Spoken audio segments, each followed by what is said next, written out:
es decir, una religión renovada por Cristo. Hemos hablado en el pasado que no se trata de decir soy religioso o no soy religioso.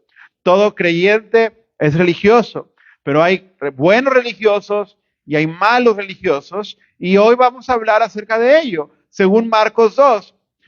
En lo que usted busca el pasaje, voy a hacer una oración.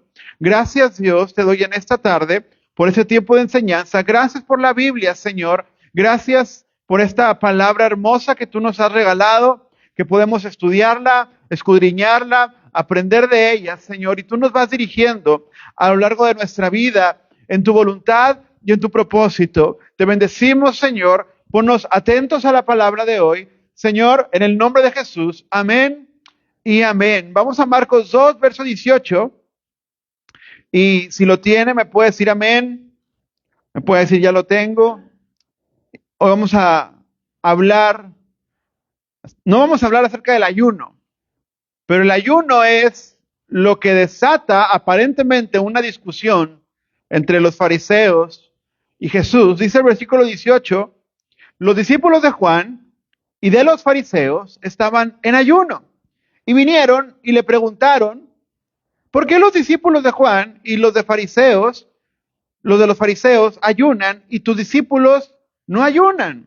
Verso 19, Jesús respondió, ¿pueden ayunar los mejores amigos del novio cuando el novio está con ellos? No. Verso 20, pero vendrán días cuando el novio será quitado y entonces ayunarán en aquel día. Nadie remienda un vestido viejo poniéndole tela nueva, no sea que el remiendo nuevo tire del viejo y se haga más grande la rotura. Verso 22, y nadie pone vino nuevo en odres viejos, no sea que el vino reviente los odres y los odres se echen a perder y el vino se derrame, sino que el vino nuevo lo ponen en odres nuevos. Desde que empezamos el capítulo 2, no sé si usted se ha dado cuenta, pero hemos sido testigos de la vigorosa discusión o choque de pensamiento entre los fariseos y Jesús, ¿sí? Porque cuando comenzamos el capítulo 2, hablamos de Jesús que sana un paralítico, ¿sí? Y recuerda usted que cuando Jesús sana a ese paralítico, antes de que lo sane, Jesús perdona pecados y los fariseos dicen, mira este cretino, ¿verdad? Está perdonando pecados y viene la primera confrontación. Ellos están pensando. No dijeron nada, pero lo pensaron y Jesús, conociendo sus pensamientos, los confronta. Luego, ¿sí? Vimos la semana pasada que Jesús está comiendo con los publicanos. Llamó a Leví y llamó a los publicanos y comió con ellos. Leví lo invitó a comer y está comiendo con los pecadores, ¿verdad?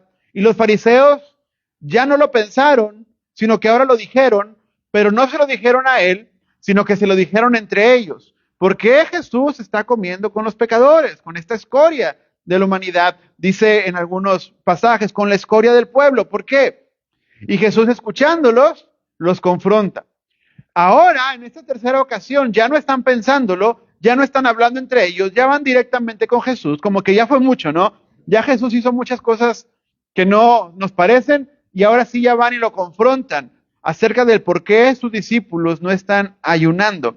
Y comienza la confrontación directa. Todo el capítulo 2 ha sido esto, ¿sí? Y lo vamos a seguir viendo incluso hasta el capítulo 3, pero estamos viendo la tercera confrontación con los fariseos, con la religión organizada de Israel. ¿Sí? ¿Por qué los discípulos de Juan y por qué los fariseos ayunan y por qué tus discípulos no ayunan y comen todos los días? ¿Ok? Entonces, lo primero que vemos aquí es que el ministerio de Jesús, y nos vamos dando cuenta porque apenas van 2 capítulos y ya es la tercera confrontación, el ministerio de Jesús, amado, es confrontativo. En el Israel era confrontativo, pero aún en la actualidad sigue siendo confrontativo, ¿verdad? Vemos cómo Jesús va desmantelando los principios de los fariseos, porque ellos pretenden ganarse el cielo viviendo hipócritamente. Ellos quieren guardar su religión, pero sin estar con un corazón realmente entregado a Dios. Y ellos, por la apariencia de la religión, quieren ser salvos. a través de los rituales que ellos practicaban. Sí, y Jesús lo que hace es desmantelar eso. Sí, es como les está diciendo, mira, te voy a quitar la cáscara para que veas que adentro de esa fruta no hay nada bueno, está todo echado a perder, ¿verdad? Y comienzan confrontaciones. Ellos están actuando hipócritamente. El sistema de la sinagoga de los fariseos, que comenzó como algo genuino, ya se estaba convirtiendo en una cultura de opresión contra la misma gente. Ellos eran quienes decían quién estaba bien y quién estaba mal, ni siquiera por la ley de Moisés, sino simplemente por lo que ellos creían, ¿verdad? Ellos decían, sí, categorizaban a la gente, le daban un valor al pueblo. Entonces si aquel tiene lepra, es por chismoso, no porque lo diga la ley, no porque Dios lo habló, simplemente porque eso es lo que nosotros pensamos. Ve que a la gente le gusta mucho en la religión, le gusta mucho en el cristianismo no leer la Biblia, simplemente dar su opinión, ¿verdad? Era lo que estaban haciendo los fariseos. Pero como ellos tenían poder, esa opinión la hicieron ley. Y ahora Jesús la está confrontando. Vamos a confrontar tu opinión, que le hiciste ley, con la verdadera ley de Dios. Sí, porque hay una gran diferencia. Entonces, en la sinagoga, a la gente se le reprimía en cierto sentido, porque si tú tenías una característica que era visible, entonces se te acusaba de ciertas cosas. Y también predicaban esperar a un Cristo, pero realmente no lo estaban esperando. ¿Y cómo sabemos eso? Porque cuando llegó, no lo reconocieron. Predicaban de un Jesús que no estaban queriendo ver. ¿Sí? Y donde los fariseos, al final de cuentas, aunque no eran ricos, porque esto no era de dinero, los saduceos eran los de dinero, los fariseos no, pero ellos sí tenían el favor de la gente y les gustaban los aplausos. ¿Sí? Hay gente que le gusta el dinero, hay gente que no hace cosas por dinero, pero hace cosas por aplausos. Y los fariseos querían aplausos, ¿verdad? Entonces, en este capítulo 2, vemos que el ministerio de Jesús es un ministerio de confrontación constante, ¿sí? Pero porque esta confrontación, y no es que Jesús ande por la vida buscando con quién pelearse, pero es que es inherente, ¿sí? La sanidad de Cristo, la santidad de Cristo, ponte a pensar de esta manera, Cristo es perfecto y está con el Padre y baja y viene en su santidad y su perfección, su mentalidad del reino de Dios, y llega a un mundo de pecado, con una naturaleza perversa, ¿sí? Que aunque hay bondad, pero mucha gente hace las cosas con una doble intención, y hay gente que está, aparte, su mente está cautiva, son muchos años de ser esclavos, de estar bajo el yugo de otras naciones. Eso lastima la mentalidad de la gente. Y Jesús se encuentra con ese tipo de personas. Cuando la santidad de Dios, representada en Cristo, viene y se presenta ante la cultura del mundo, obviamente hay un choque natural, porque no pueden ser amigas las dos mentalidades. Y viene el choque, y viene entonces la confrontación. Si para los fariseos estaba bien que Jesús hiciera milagros, que fuera bueno con los vecinos, que recogiera su basura, que pagara impuestos, pero cada cosa que él hablara, que tocara la fibra de la religión farisea, iba a causar problemas, ¿verdad? No solo con los fariseos, también con la gente, y eso traía confrontaciones. ¿Y cuál es la primera confrontación? Dice el verso 18 ahí: ¿por qué los discípulos de Juan y de los fariseos ayunan y tus discípulos no ayunan? ¿Verdad? Y aquí está el argumento. Ese es el argumento del ayuno. Hace 2 semanas vimos el argumento del perdonar pecados. ¿Por qué perdonas pecados? El segundo argumento fue: ¿por qué comes con los publicanos? Y ahora es: ¿por qué tus discípulos no ayunan como los nuestros sí lo hacen? Eso era lo importante para ellos. Ahora, ¿qué es el ayuno? Si usted sabe, el ayuno es cuando alguien decide no comer durante el día, ¿verdad? Eso significa, cuando usted come, ¿qué está haciendo?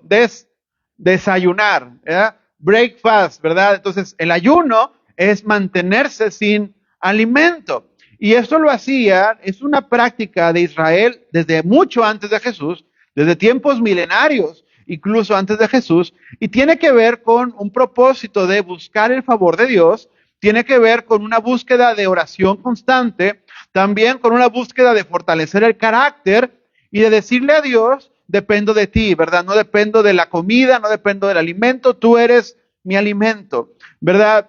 Y esto es lo que es el ayuno. Pero ¿sabes una cosa? La ley de Moisés, ¿sabes cuántos ayunos exigía al año? Un ayuno al año. Según la ley que Dios le da a Moisés, el pueblo solamente estaba obligado a ayunar una vez al año. Si quería hacerlo más, podía hacerlo. Pero solamente una vez al año, en el Yom Kippur.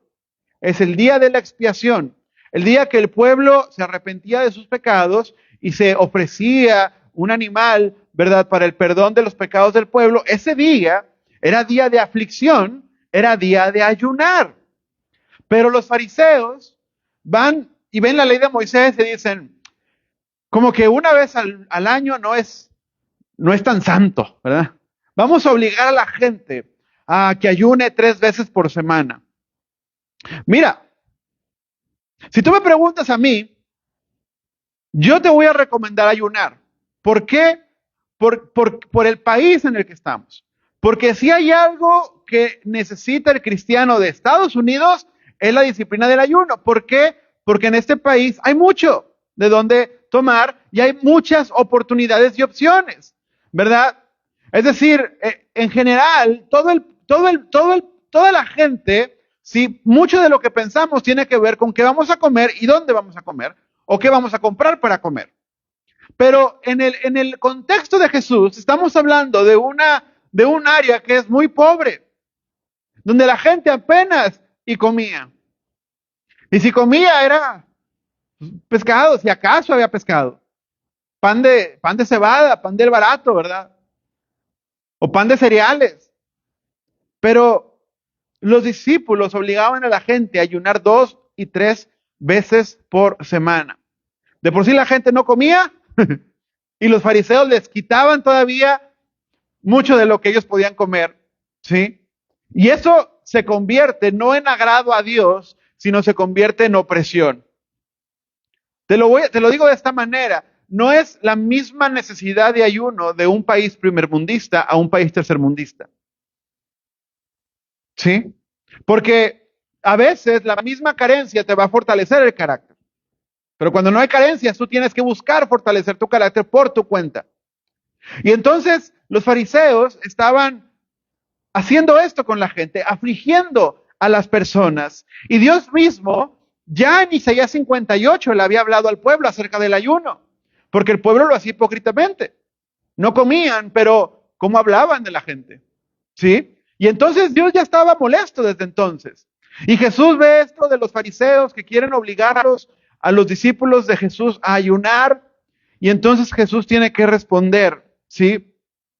Ellos afligían a la gente, dijimos, pero Isaías 58 me habla de otro tipo de ayuno. Y ahorita lo vamos a ver más adelante.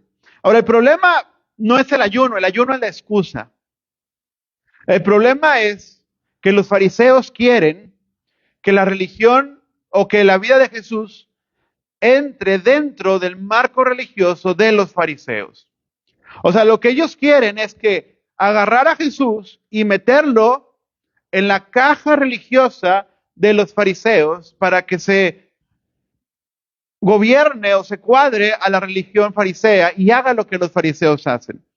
El ayuno es la excusa, pero lo que hay detrás es, no queremos ver a Jesús que sigue haciendo lo que hace, porque tiene que ser como nosotros y tiene que hacer lo que nosotros estamos haciendo. Sí, ¿y cómo eran los fariseos de ese tiempo? Era la religión de sé un mal vecino, pero sé un santo en la sinagoga. Sé un mal vecino, pero sé un santo en la iglesia. Esa era la religión farisea. La religión farisea era escúpele a los pobres, pero ayuna 3 veces por semana. La religión farisea era vive hipócritamente, pero di que eres un hombre de fe. Eso es la religión farisea. ¿Sí? Y Jesús siempre lo vamos a ver oponiéndose a un sistema de vida que está carente de amor a Dios y a las personas. Por eso Jesús habló los primeros 2 mandamientos. Ama a Dios por sobre todas las cosas y ama a la gente como te amas a ti mismo, ¿verdad? Y Dios mismo entonces confronta a Israel. Vamos a Isaías 58. Deja Marcos ahí con un separador. Y vamos al Antiguo Testamento. A Isaías 58. Y si no lo tienes, te lo voy a leer. Nada más pon mucha atención. Isaías 58, versículo 4. Y dice el versículo 4, ustedes ayunan para pelear y para conflicto, de modo que hieren con violencia de la iniquidad. Fíjate lo que dice ahí, no ayunen como hoy para que sea escuchada su voz en lo alto. ¿Quieres que Dios te escuche? Ayuna, pero ayuna bien. Es decir, no ayunes para pelear. Fíjate lo que está diciendo ahí, no ayunes para hacer altercado. ¿Qué estaban haciendo los fariseos? ¿Ayunaban para qué? Para hacer altercado. Para que vean que yo ayuno y que ese Jesús de allá y sus discípulos no están ayunando. Ellos ayunan para altercar. No, todavía no te vayas de ese pasaje. Pero ellos cuando ayunaban, lo que hacían es que ni siquiera se lavaban la cara. Y ponían cara de tristeza. Y andaban como afligidos todo el día caminando para que la gente los viera y dijera, mira, ese hombre está ayunando, ¿verdad? Qué hombre de Dios que es él. Fíjate el verso 5. Este es el ayuno que yo escogí, que el hombre se aflija, que doble su cuello como gancho y que se humille con cilicio y ceniza. A esto llamarán ayuno el día agradable a Dios. Verso 6. Este es el ayuno que yo escogí, que desates los lazos de iniquidad, que rompas cargas de engaño y que libres a los oprimidos y que cortes las ataduras, que compartas tu pan con el hambriento, que permitas entrar a tu casa al peregrino, que cuando veas al desnudo lo cubras y no seas negligente con tu semejante. Entonces despuntará tu luz como la aurora y tu justicia brotará con rapidez. Delante de ti irá la justicia y la gloria de Dios irá junto a ti. El ayuno es, si tú quieres ayunar, Dios le está diciendo al pueblo de Israel, no me vengas. Yo imagino a Dios viendo desde el cielo, y el pueblo ayunando y todos de cilicio y todos tristes y afligidos porque no están comiendo. Y Dios yo creo que ya un poquito, ya estresado, ¿no? Con esta gente. No vengas aquí a mi presencia con cara de tristeza porque no has comido cuando sabes perfectamente que te estás comiendo a la gente de afuera. Si vas a ayunar y vas a dejar de comer, eso que no comiste, dáselo a los pobres, líbralos de la aflicción, recibe a los desnudos, dales algo de ropa y celébrame. Eso es el ayuno. Así quiero que ayune mi pueblo. Pero los fariseos pareciera que nunca leyeron Isaías, porque estaban haciendo lo mismo. Estaban ayunando con aflicción y obligando a los demás a afligirse junto con ellos. Actitudes de cristianos que están ayunando y le andan diciendo a todo el mundo, ¿verdad? No me digan nada que estoy ayunando y me duele la cabeza. No ayunes así. Ayuna de manera que puedas gozarte en lo que estás haciendo. ¿Sí? Entonces, y sobre todo, no uses tu ayuno como la excusa para preguntarle al otro, porque a veces nunca ayunamos. Pero cuando ayunamos, ¿verdad? ¿Y usted cuándo ayuna, hermano? No uses las cosas de Dios, lo sagrado de Dios, para hacer altercados con las personas. Y es lo que los fariseos hacen. La vida actual, la mentalidad actual, es la de vivir como personas que no han recibido justificación de Dios. La palabra de Dios va a confrontar la vida de la gente, amado. Hay personas que quieren ganarse el cielo con un comportamiento ascético, y lo hemos hablado en el pasado, ¿verdad? Es decir, quieren a través de matarse de hambre prácticamente, ganarse el cielo. Y hay otros que quieren darse la vida llena de libertinaje, ¿verdad? Y hacer todo lo que avergüenza y creer que así están salvos por la pura gracia de Dios. Y lo que vemos en Jesús es que lo que Él hace es genuino, ¿sí? Es decir, Él es genuino, Él es bueno por fuera, del mismo modo que lo es por dentro. Pero hay gente que solamente por fuera pretende ser bueno, pero por dentro está todo lo demás. Y hay gente que hace todo lo malo por fuera, creyendo que está bien por dentro. Sí, pero Jesús lo que enseña, ¿verdad? Es distinto, no es como los fariseos lo hacen. Pero en este caso en particular, los fariseos ven a Jesús y a sus discípulos como gente muy laxa, ¿verdad? Como demasiados, como impíos porque no ayunan lo que deberían estar ayunando, ¿verdad? Y no es que el ayuno sea malo, ahorita vamos a hablar de eso. Pero Jesús va a aprovechar esta oportunidad para hablar acerca de quién es Él. Fíjate el verso 19. Jesús responde, ahí en Marcos 2, 19. ¿Pueden ayunar los mejores amigos del novio cuando el novio está con ellos? Entonces, ¿quién es Jesús? Según lo que estamos leyendo, ¿quién es Jesús? Es el novio. Y en Isaías 62 es Jehová quien se presenta como el esposo de Israel. Y es en Oseas 2 cuando Dios se presenta como el esposo de Israel. Y cuando Jesús dice, el novio está con sus amigos, ¿qué está diciendo? Yo soy Dios. Yo soy el Cristo y soy Dios. Y Dios ha presentado como el esposo de Israel, el Hijo de Dios. Entonces, primero Jesús les está diciendo con eso, yo soy Dios, ¿verdad? Y te está diciendo que al estar en la tierra, Él comienza un nuevo pacto.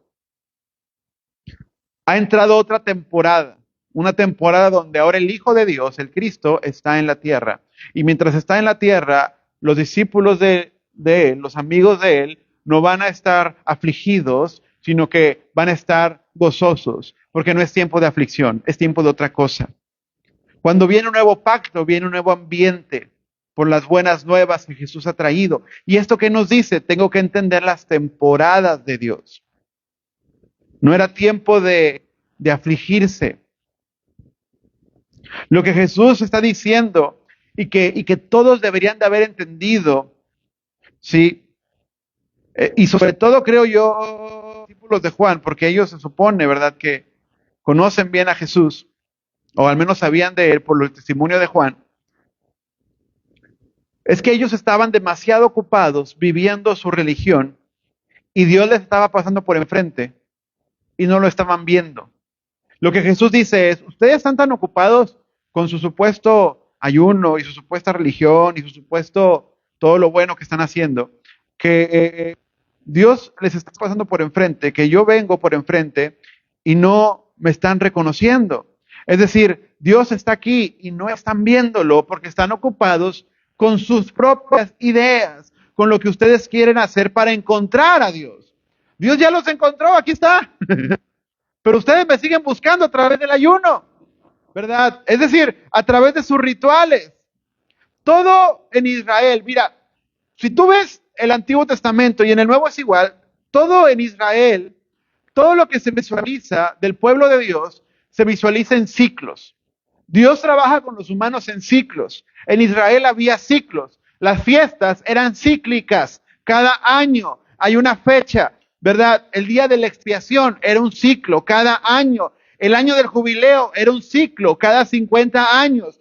Hay ciclos en Israel. Y los ciclos terminan unos y empiezan otros porque Dios prepara temporadas para su gente. Y en esas temporadas la gente tiene que entender que no todas las temporadas son iguales. Hay temporadas para afligirse y hay temporadas para establecer. La temporada en la que estaban ellos no era para afligirse ayunando, era para establecer el reino de Dios mientras Jesús está en la tierra. No había tiempo para afligirse, había que establecer, era una temporada diferente. ¿Quién de ustedes sale a la calle con la misma ropa todo el año? ¿Quién sale un 30 de junio con la misma ropa con la que salió el 3 de enero a la calle? ¿Qué pasa si sales con la ropa que te pusiste en enero o en junio? Vas a asarte, ¿verdad? Vas a empezar a oler muy asado. No puedes vivir igual. Tienes que saber en qué ciclo estás. ¿Sí? No, así como no puedes vivir igual en todo el año, en el tiempo normal, en las cosas de Dios, también no todo va a funcionar igual. La iglesia tiene que saber en qué tiempo vive.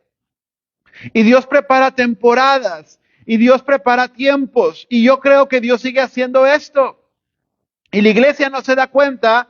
Si la iglesia, y no hablo de nosotros, la iglesia no se da cuenta, pero también hablo de nosotros, no se da cuenta de qué temporada vive, no va a poder responder correctamente ante lo que se le está exigiendo que haga. Los fariseos no entendían que no era tiempo de ayunar, porque el ayuno era para la aflicción. Los fariseos estaban afligiéndose por Roma, por esperar al Mesías, por la maldad de la gente. Los fariseos afligiéndose y el Hijo de Dios en la tierra al lado de ellos. El que trae la esperanza está con ellos. No es tiempo de afligirse, es tiempo de establecer.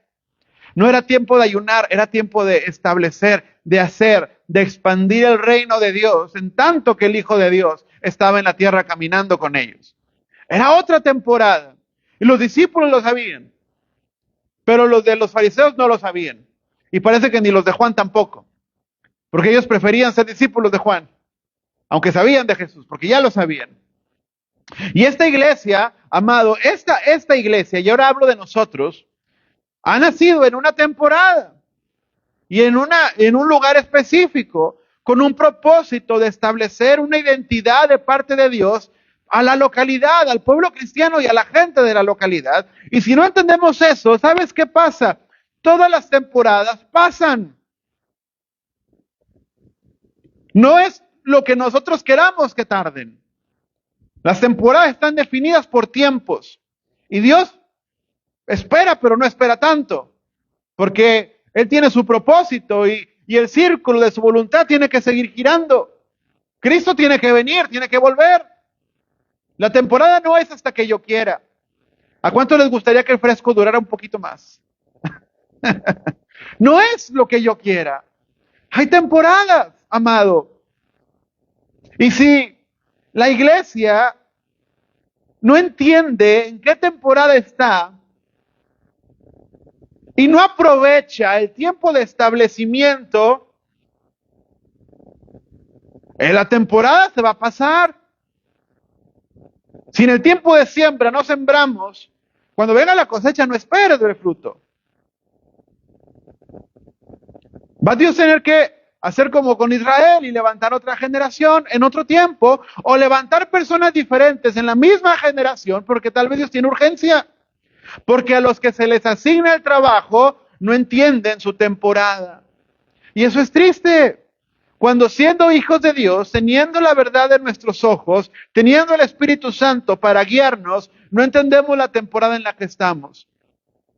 Porque después vienen los arrepentimientos y queremos establecer en tiempo de aflicción. Porque Dios nos corre por ciclos. Reproducir a Jesús en la comunidad, hacer discípulos que hagan discípulos, es un llamado para una temporada. Pero esa temporada es ahora. Y esa temporada también puede pasar. Es decir, la voluntad de Dios no se va a detener porque estemos o no estemos listos a lo que Dios quiere hacer con nosotros. Fíjate lo que dice la Biblia, verso 20, perdón. Pero vendrán días cuando ¿qué?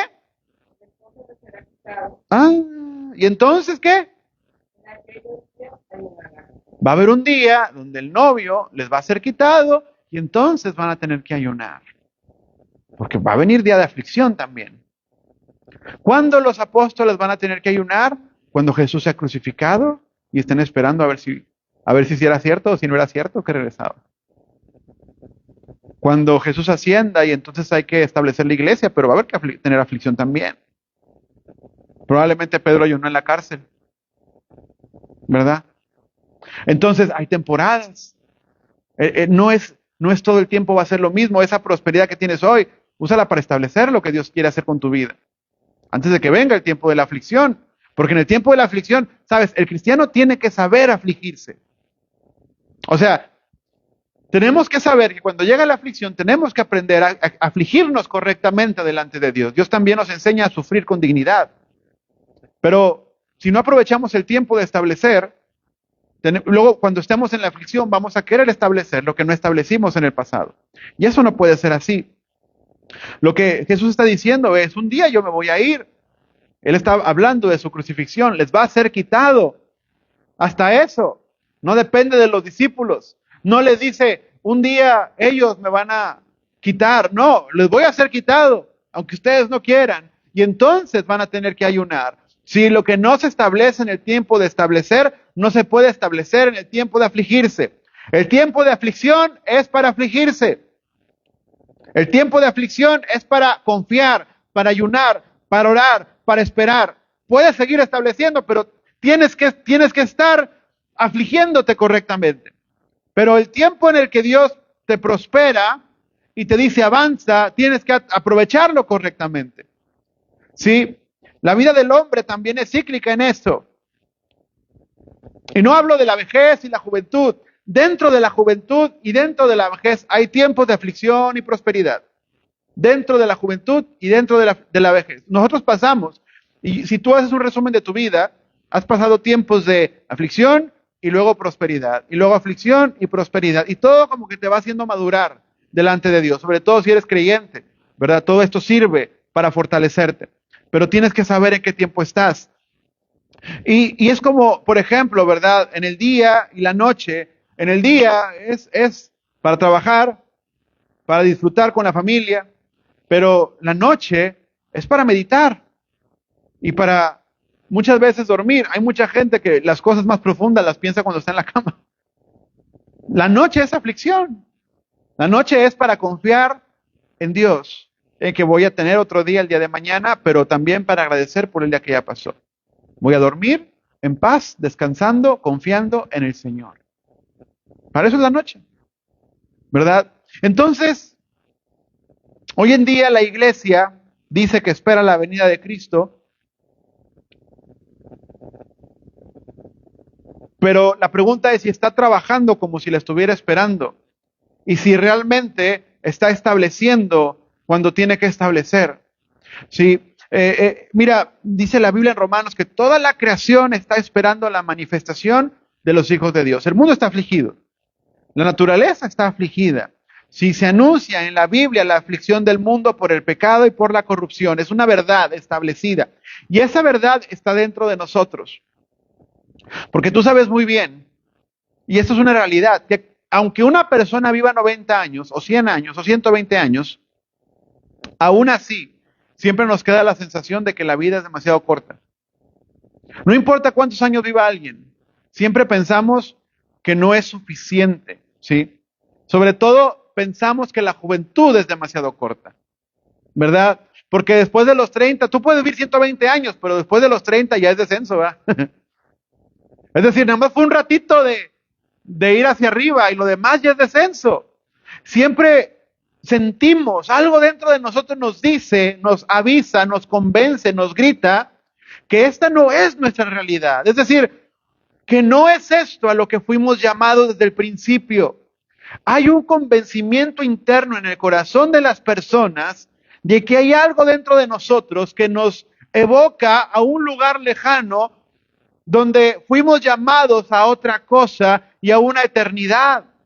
No es que le tengamos miedo a morir, es que algo nos llama desde adentro y nos dice, esto no es todo y esta no es tu realidad. Y esa aflicción la vemos porque esta muerte es gracias al pecado. Por eso nos afligimos dentro de nuestro cuerpo. El pecado ha querido robarnos esa conciencia. Sin embargo, ¿verdad? El cristiano que está estableciendo el reino tiene que recordarla y tiene que ser consciente de la aflicción del mundo que está corrompido. Pero tienes que saber en qué tiempo estás y en qué tiempo está esta iglesia y en qué tiempo estamos llamados nosotros a trabajar y a hacer. Porque si no vamos a querer cosechar sin haber sembrado. Y cuando veamos a otros cosechar lo que nosotros no sembramos, vamos a estar sembrando, esperando que Dios se apiade de nosotros. Pero esto no puede ser así. Sin embargo, el ayuno viene a tener todavía un significado. Cuando Jesús dice, yo me voy a ir y ellos van a ayunar, Jesús está dándole un nuevo significado al ayuno y le está regresando la dignidad, por decirlo de esa manera, que los fariseos le estaban quitando. Porque los fariseos hicieron del ayuno un ritual. Pero para Jesús, este ayuno iba a volver a tener otra vez un significado. Si el cristiano ayuna como un acto voluntario de anhelo de la presencia de Dios y de su regreso, el regreso de Cristo. El ayuno es una excelente disciplina espiritual. ¿Por qué? Porque el ayuno me aflige mi carne. El ayuno me da gobierno de mis acciones. El ayuno comunica que Dios es suficiente para mí, lejos del afán de los alimentos. El ayuno, ¿verdad?, me prepara para los días de angustia, para recordar dónde está mi suficiencia.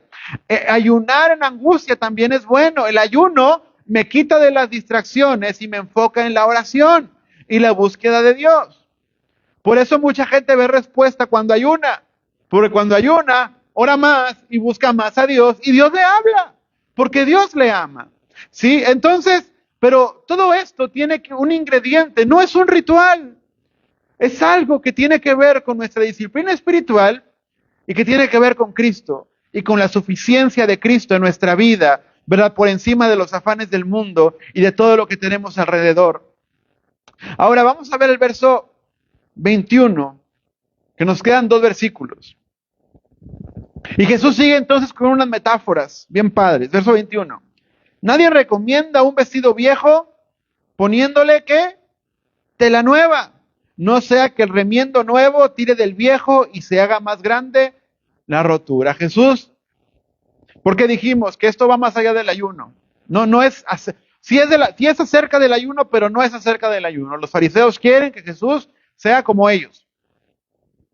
Y Jesús viene a dar 2 metáforas muy interesantes. Y la primera es, tú no vas a coser un vestido viejo con un parche nuevo, porque se va a romper la ropa, ¿sí? Y yo de niño escuchaba esto y decía, ¿pero por qué? ¿Por qué se tiene que romper la ropa? Hoy las telas tienen otros materiales, ¿verdad? El spandex y el poliéster, pero en aquellos tiempos no era así, las telas eran de lo mismo. Entonces, ¿qué pasaba? Cuando un vestido se rompía y el vestido ya era viejo, ¿qué pasa con la tela cuando la lavas? Y no tiene spandex o no tiene poliéster o no tiene esas cosas que le ponen hoy. ¿Qué le pasa a la ropa cuando la lavas? Se encoge. Se hace pequeña. Tú la compras, ¿verdad? Y luego te la vuelves a poner y dices, se encogió. Si es algo que tenías que medirlo en ese tiempo. Hasta hace poco todavía tienes que hacerlo. Pero un vestido que ya era viejo, se había lavado y lavado y lavado, ya no se iba a encoger, ¿verdad? Ya quedaba del tamaño que era. Pero la ropa nueva, el parche nuevo, tú lo ponías a la medida del agujero y decías, quedó perfecto, y lo lavas. ¿Y qué hacía el parche nuevo? Se encogía. Y el vestido se rompía. Es decir, entonces Jesús dice, no puedes poner un parche nuevo en un vestido viejo. ¿Sí? ¿Por qué? Porque se rompe y queda inservible. ¿Y quién es el vestido viejo? Los fariseos. A los fariseos, mira, a ellos les gustaba, ¿verdad? Que Jesús predicara, está bien, que predique en la sinagoga, predica bien padre, hace milagros, todo bien. Pero ellos querían que la frescura del mensaje de Jesús y su obra y todo lo que venía de Dios de parte de él entrara al marco religioso fariseico, al viejo rudimento, a la vieja manera de hacer las cosas, y no podía porque no iban a poder soportarlo. Sí, se iban a romper. El parche nuevo es el nuevo pacto y no puede estar contaminándose con las antiguas formas de los fariseos, porque el sistema fariseo era un sistema legalista. El sistema fariseo era un sistema ritualista, injusto, pecaminoso e hipócrita, de gente que iba a la sinagoga, pero pecaba afuera y hacía lo que fuera afuera y hablaban mal de los vecinos y avergonzaban a Dios, pero eran ritualistas. No pasa nada que yo haga esto, porque a final de cuentas yo hago mis rituales como debo de hacerlos, ¿verdad? Pero esa manera no cabe delante de Dios. Y entonces esa forma vieja de trabajar no cabe en el vestido nuevo que Dios trae para el mundo. No puedes usar la santidad de Jesús y usar la frescura del Evangelio para parchar una vida de pecado. No puedes. Así no funciona. Si alguien es nueva criatura, tiene que ser nueva criatura. No puedes querer poner el parche del Evangelio a tu viejo vestido de vivir, a tu viejo modo de vivir. Por eso es que el Evangelio exige renuncia, amado. Te quitas el vestido que traes y te pones el vestido del Señor. Jesús no va a cortar un pedazo para dárselo a los fariseos para que lo peguen en su forma de trabajar. Así no es. Jesús vino a hacer todo nuevo, a su manera. Y luego da otra metáfora, y ya con esta terminamos. Dice, verso 22, y nadie pone vino nuevo en odres viejos, porque el vino, no sea que el vino reviente los odres y los odres se echen a perder y el vino se derrame, sino que el vino nuevo se pone en odres viejos. ¿Alguien sabe qué es un odre? Un odre era como una especie de, como una cantinflora, pero grande, hecha de cuero. Y el cuero se expande, ¿verdad? El cuero se estira. Era de cuero de animal y tenía su trabajo, ¿verdad? Y en ese odre se podía guardar el vino, quizá otros líquidos. Si eran grandes o pequeños, depende cómo los hicieran, les cabía cierta cantidad de líquido. Ahora, ¿qué pasa? Un odre nuevo era capaz de estirarse porque el cuero estaba nuevo. Entonces tú ponías agua, ponías lo que fuera y se estiraba, ¿verdad? El vino tiene una situación. El vino nuevo es un vino que está recién salido. Tú lo pones en un odre viejo y ya ves que ya se infló lo que tenía que inflarse y dijiste, ya está bien, ya lo voy a guardar, tiene lo necesario. Pero el vino es nuevo. Entonces, como es nuevo, todavía se está fermentando.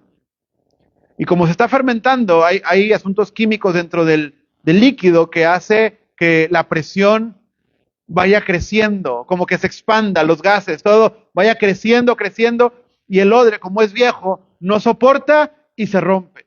¿Verdad? Un odre nuevo, un vino nuevo requiere un odre nuevo, porque cuando lo pongas, el vino nuevo va a seguirse expandiendo todavía. Sí, y el odre va a tener la capacidad de expandirse. Entonces, y el vino nuevo, entonces, es la vida y la doctrina de Jesús, que se está expandiendo y que se está estableciendo. Y a esta nueva vida no la puedes meter en los sistemas legalistas o hipócritas porque se van a romper, no pueden. En la historia de la iglesia lo vimos. El Espíritu Santo tuvo que estar ausente, poniendo orden muchas veces, pero no manifestándose enteramente como debería de ser, ¿verdad? Y no por Dios, sino por la iglesia. Lo rígido no puede contener al Espíritu Santo. Por eso, amado, se necesita de creyentes que aprendan a ser fieles a Dios sin que haya un sistema rígido y legalista que los obligue a ser fieles a Dios. La fidelidad tiene que ser algo que tiene que venir por tu propio entendimiento y por tu propia convicción. No porque tengas que estar bajo un régimen, ¿verdad? No tienes que tener un pastor Hitler para poder ser obediente delante de Dios. No tienes que tener un pastor que esté chicoteando, para entonces yo más o menos caminar delante de Dios. Eso tiene que venir de convicción. ¿Por qué? Porque si tú buscas eso, no vas a poder, vas a portarte bien, pero no vas a poder realmente reflejar la llenura del Espíritu Santo y esa santidad. Sí, el problema de nosotros, y hablo en general de las personas y de los creyentes en general, es que la gente ora por un avivamiento que su vida realmente no puede soportar, porque se revientan. Están orando porque el Espíritu Santo haga cosas nuevas, y están orando porque el Espíritu Santo haga, y para ver manifestaciones, y para ver que pasen cosas en el cielo, en la tierra, y los milagros, cuando nuestro cuerpo realmente está entregado al pecado. Es un odre viejo, es un odre que no funciona. Porque si no es a través del legalismo, entonces no puedo serle fiel a Dios. El creyente debería, amado, y no lo digo porque hoy somos menos, sino que el creyente debería estar en la iglesia sin necesidad de que alguien se lo recuerde todos los días o todas las semanas. Esto es una convocatoria divina, amado. Esto tiene que venir de Dios a tu vida y de tu vida a la iglesia. Sí, no es una convocatoria pastoral. Está la participación del pastor, pero es una convocatoria divina. El creyente debe ser evangelizador. No importa si la iglesia es grande o pequeña. El creyente debe estar evangelizando. La carga debe de existir. No por obligación legal, sino por convicción de fe. No digo que los bebés espirituales no necesiten dirección, la necesitan. Los bebés espirituales requieren, ¿verdad?, que los arrimes, requieren que les des. Pero el problema es que crecemos y buscamos, la gente crece en la fe y busca dos cosas. O un pastor bien malo, que se la pase regañándolos para poder mantenerse en santidad, o un pastor bien a todo dar, para poder hacer lo que quieran sin que nadie les diga nada. Y entonces la gente busca estos dos extremos, ¿sí? Pero en ninguno de esos creyentes puede estar el avivamiento, porque a esos creyentes no se les puede depositar lo nuevo del Espíritu Santo. No se les puede confiar a esos odres lo bello y lo sagrado del agua divina. No se puede, porque literalmente esos odres la riegan. No pueden. Por eso es que no debemos de ser ligeros cuando mencionamos al Espíritu Santo. Porque somos sobre todo los carismáticos, ¿verdad? Pero esto cae en todas las denominaciones. Somos bien ligeros para hablar del Espíritu Santo. Vamos a ponernos en pie. Y de ya, Espíritu Santo, lléname. Ya, Espíritu Santo, obra en mí. Ya, Espíritu Santo, hazme. Pero mis manos, mis pies, mi boca, mis ojos, mis oídos están entregados a la maldad. Cuando nuestro cristianismo, amado, se convierte en un cristianismo que apesta a cuero viejo, a odre viejo, o nos renovamos en el Señor y nos hacemos un odre apto para recibir lo que Dios tiene, o vamos a ver cómo Dios levanta a otros y toma nuestro lugar. Te aconsejo que te renueves. Porque lo que Dios quiere hacer no es poco y no va a sujetarse a las decisiones de las personas. Lo que Dios tiene para tu vida, amado, Dios lo va a hacer. Prepárate para recibir lo que Dios quiere hacer contigo. Requerimos ser odres que estén revestidos de la presencia de Dios. Porque lo nuevo del Espíritu Santo, de la santidad de Dios, no puede caber en nuestros sistemas de pensamiento que nos heredaron por generaciones, ni en nuestra cultura. Adáptate a la cultura de Dios. Transfórmate al pensamiento de Dios. Hazte uno con la mente de Cristo y vas a ver todo lo que Dios puede hacer a través de tu vida. No es poco lo que Dios quiere hacer contigo. No es poco lo que Dios quiere hacer con esta ciudad. Y estoy convencido, amado, que esta iglesia está levantada de parte de Dios con un propósito para este pueblo y para toda esta zona. Pero hay algo que tenemos que entender. Dios lo va a hacer con nosotros, o a pesar de nosotros, o sin nosotros. Nadie es más importante que el plan divino. Así que lo que el Señor te ha hablado, y lo que el Señor te ha dicho que hagas y donde Él te ha llamado a estar, hazlo en convicción y en santidad y entregado a la presencia de Dios. Y vas a ver, como dice Isaías, cómo brillas tu vida como la aurora.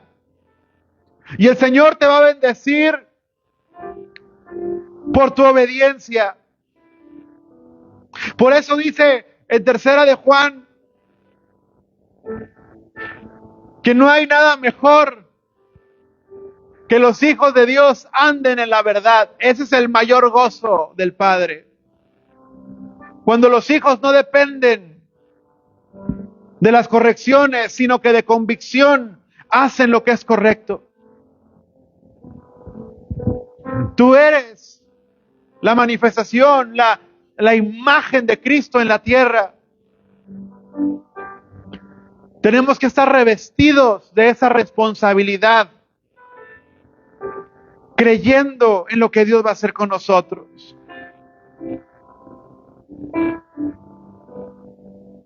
Aleluya. Aleluya. Levanta tus manos. Aleluya.